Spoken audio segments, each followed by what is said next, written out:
सुदामा जी महाराज वर्षों तक द्वारिकाधीश से नहीं मिले, लेकिन सुदामा जी नित्य ठाकुर जी का स्मरण करते हैं। वाने खायो तो होगो, वाने पी लियो होगो, अभी तो द्वारिकाधीश सो रहे होगो। वर्षों से नहीं मिले हैं सुदामा जी, लेकिन रोज चिंतन होता है। संध्या का समय होता है तो सुदामा जी बैठे बैठे चिंतन करते हैं, अभी लाला बैठ गए होगो, लाला के ब्याह गए होंगे तो बालकन के संग खेल ले होगो, अभी लाला ने प्रसाद पा लिया होगो, अब तो लाला सो गए होगो, लाला को कोई कष्ट तो नहीं है। रो बारिश हो जाती है तो खुद के घर में पानी भर जाता है, पर सुदामा जी मन में विचार करते हैं कहीं लाला द्वारिका में ऐसे ही ना घूम रहे हो बिना छतरी के, कहीं सर्दी है कि जुकाम है जाएगा, खुद के घर में जल भर गया है, लेकिन 24 घंटे चिंतन ठाकुर जी का करते हैं। ऐसे सुदामा जी महाराज बड़े दीन हैं, घर में धन नहीं है, इतने छिद्र हो गए छत पर कि वर्षा होती है तो कमर कमर तक जल भर जाता है घर में।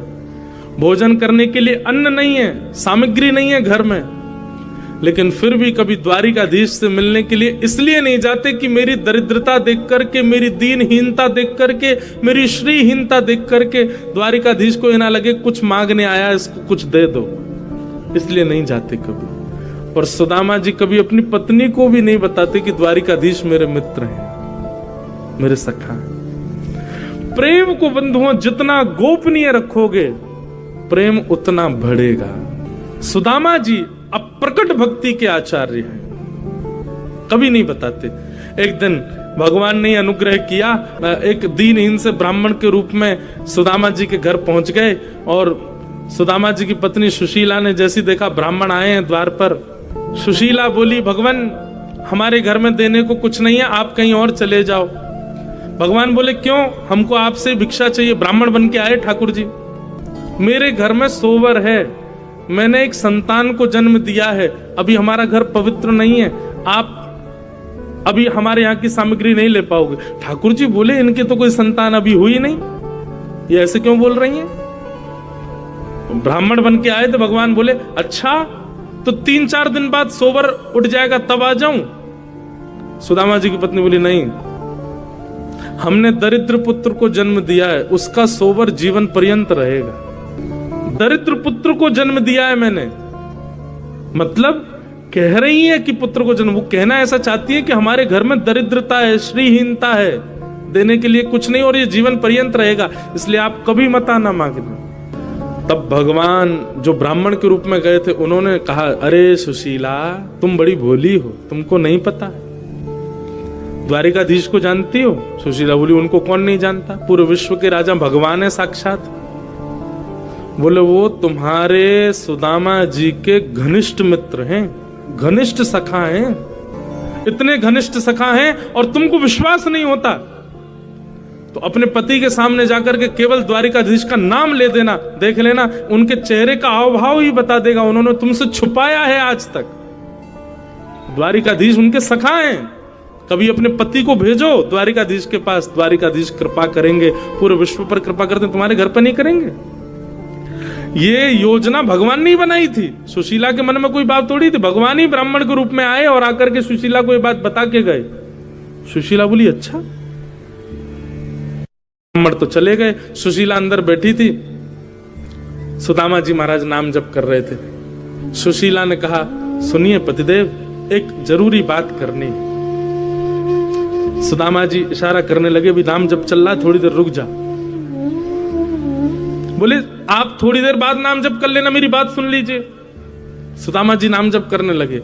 अचानक सुशीला ने कहा मुझे आपके और द्वारिकाधीश के सख्य के बारे में पता चल गया है। ये बात कहते ही सुदामा जी के हाथ से माला अपने आप छूट गई, नेत्रों से आंसू गिर गए। ब्राह्मण ने कहा था कि सुदामा जी का मुख ही बता देगा कि उन्होंने ये बात छुपाई है आपसे। सुशीला ने जब नेत्रों में अश्रु देखे और सुदामा जी की स्थिति देखी, वो समझ गई कि ब्राह्मण सत्य कह के गया। भगवान आप क्यों ऐसा कर रहे हैं? द्वारिकाधीश आपके सखा हैं, वो पूरे विश्व का भरण पोषण करते हैं,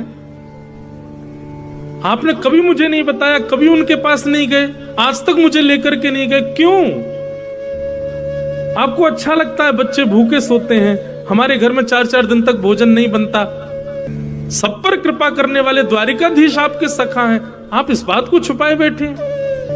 सुदामा जी महाराज बोले, देवी बस इसी भय से मैं कभी नहीं बताता था, क्योंकि अगर मैंने कभी बताया तो तुम यही सब बोलोगी कि उनके पास चलो, उनसे मांग के आएंगे, वो थोड़ी कृपा करेंगे, हमारा घर संवर जाएगा, बच्चों को भोजन मिल जाएगा, घर में सामग्री आ जाएगी।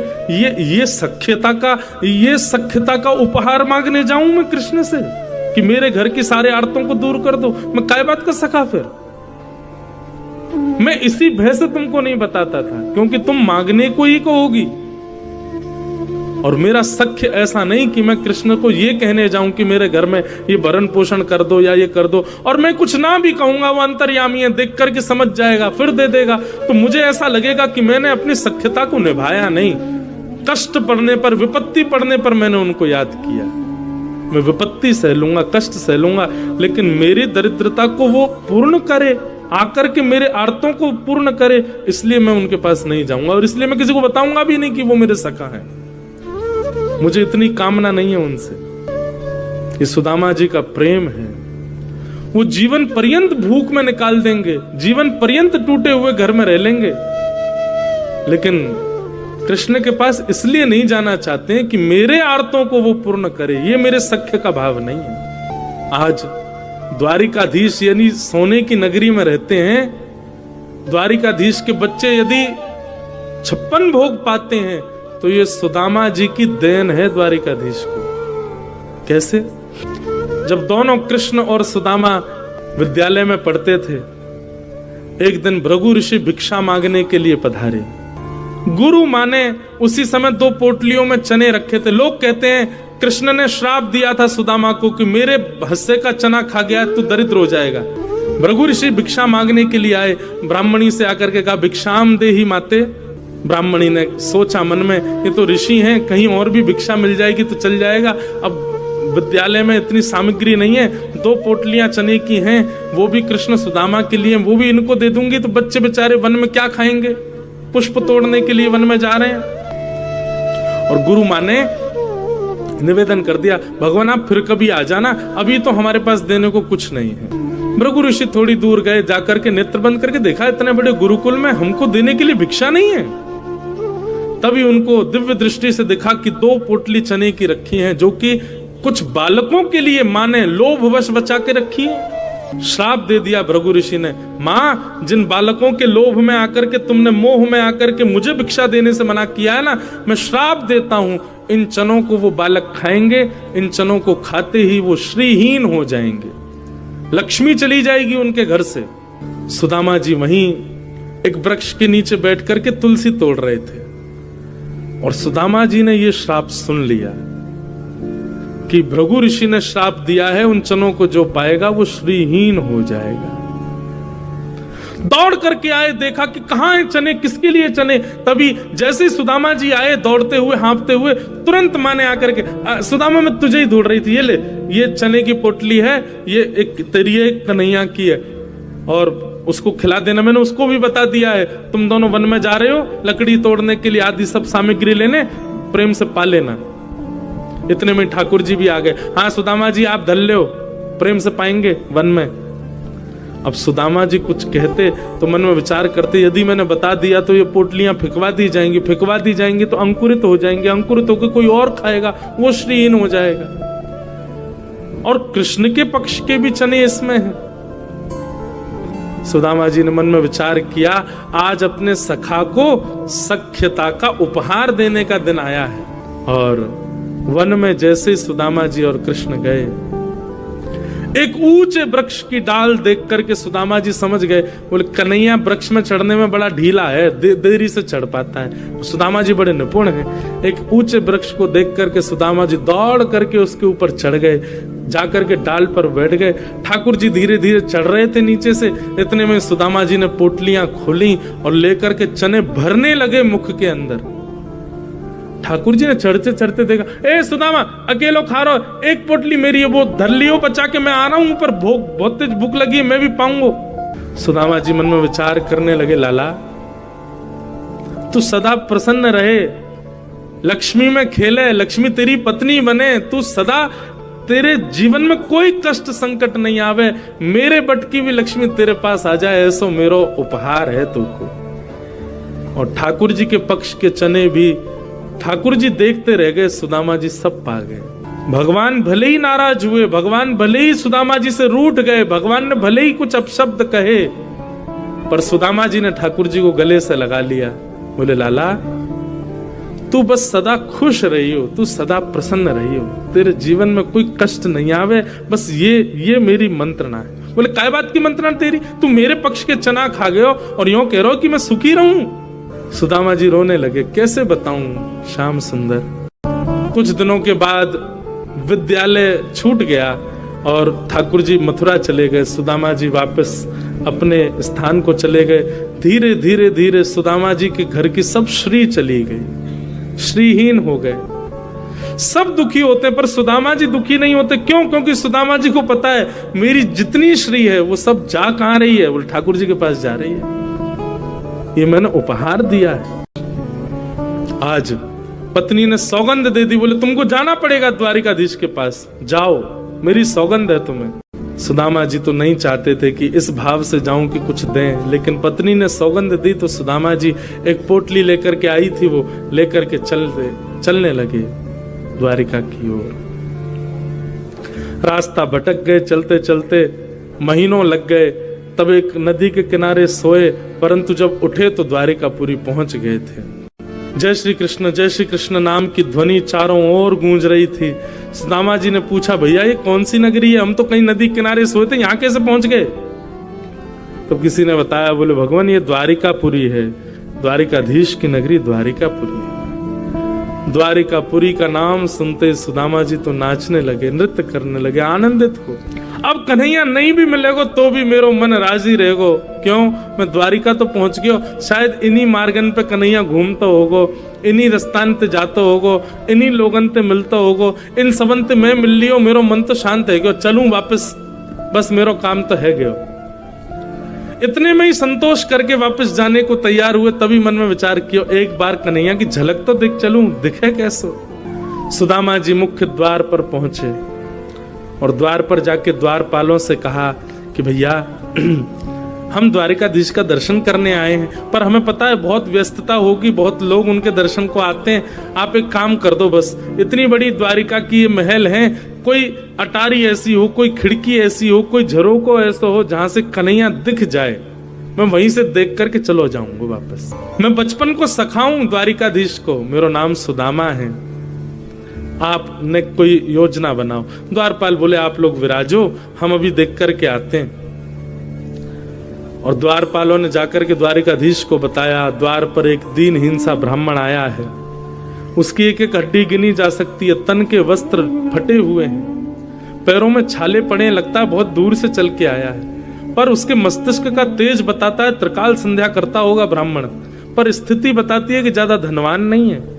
अपने आप को आपको बचपन का मित्र बता रहा है और उसने अपना नाम सुदामा बताया है। ठाकुर जी भोजन कर रहे थे और कवल तोड़ करके बस मुख की ओर ले जा रहे थे, तभी सैनिकों ने कहा नाम सुदामा बताया है। ठाकुर जी वहीं रुक गए, नेत्र बंद हो गए, संपूर्ण लीला ठाकुर जी को दिख गई, सुदामा जी का चिंतन होने लगा।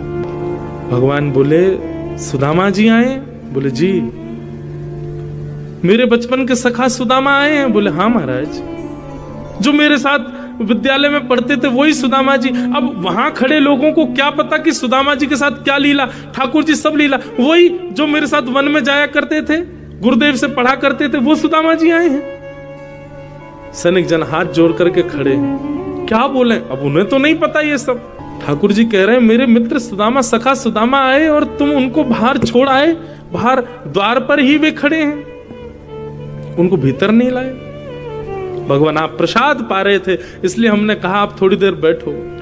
ठाकुर जी ने थाली दूर की, वहीं सिंहासन से कूदे ठाकुर जी, मुकुट गिर गया, ठाकुर जी की मालाएं टूट टूट करके गिर रही हैं, ठाकुर जी की कौंधनी टूट करके गिर रही है, बाजू बंद हाथ के कड़े सब निकलते जा रहे हैं और ठाकुर जी दौड़ रहे हैं मुख्य द्वार की ओर।